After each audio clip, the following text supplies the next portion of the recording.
has been inhabited and has been used as a way station, a port of harbor for space-traveling extraterrestrial star nations for millions of years.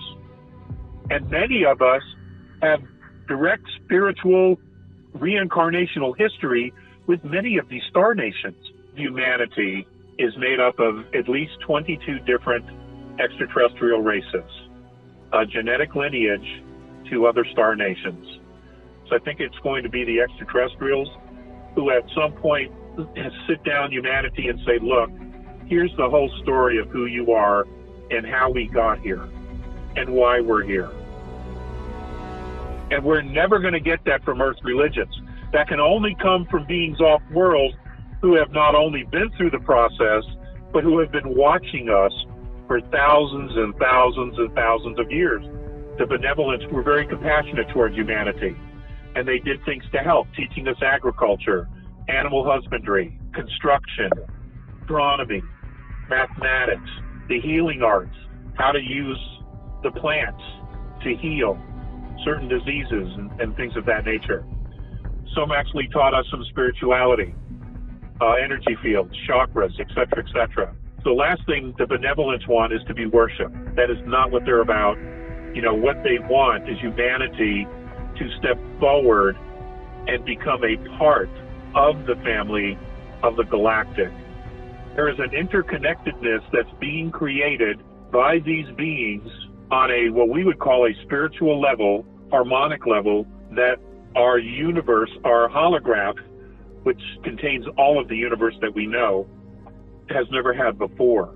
The immediate result that we're seeing here in third density is the awakening of humanity, the awakening of our DNA, the transformation of how we see ourselves and our connectedness to all that is. There are many kids and many human beings that have had near-death experiences.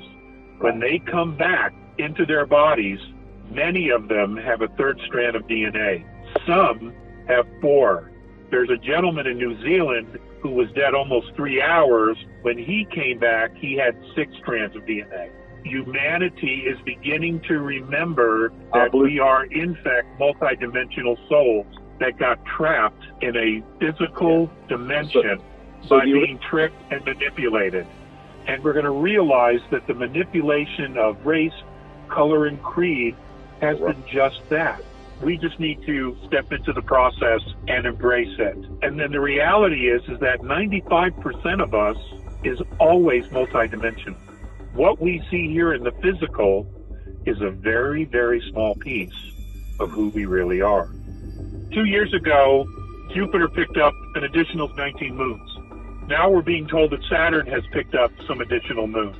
Most of these moons have a very specific mineral, and on our periodic chart, the only thing we would recognize would be quartz. Now, these asteroids have been brought into a orbit around these planets. It was a very orderly migration into the solar system. It was all managed. And some of the moons have already showed signs of being mined, and that was by other star nations that have already used this technology. What this mineral does is that you can create bows of boats, rods that will fit into lakes, oceans, housing on aircraft engines, and when you generate a specific harmonic frequency in this metal, it causes all of the protons and electrons of pollution to break down and decay and die, specifically radiation. It causes it to speed up its decay process, and it just falls to the bottom of the ocean. They brought this material here to help us clean up our world. Whenever this process truly begins, they're going to want us to take responsibility for not only the mining, but also the manufacturing and the cleaning of our environment to get everyone involved in this process. And it will help us to re-engage with our home planet, because most of us have detached from nature almost completely.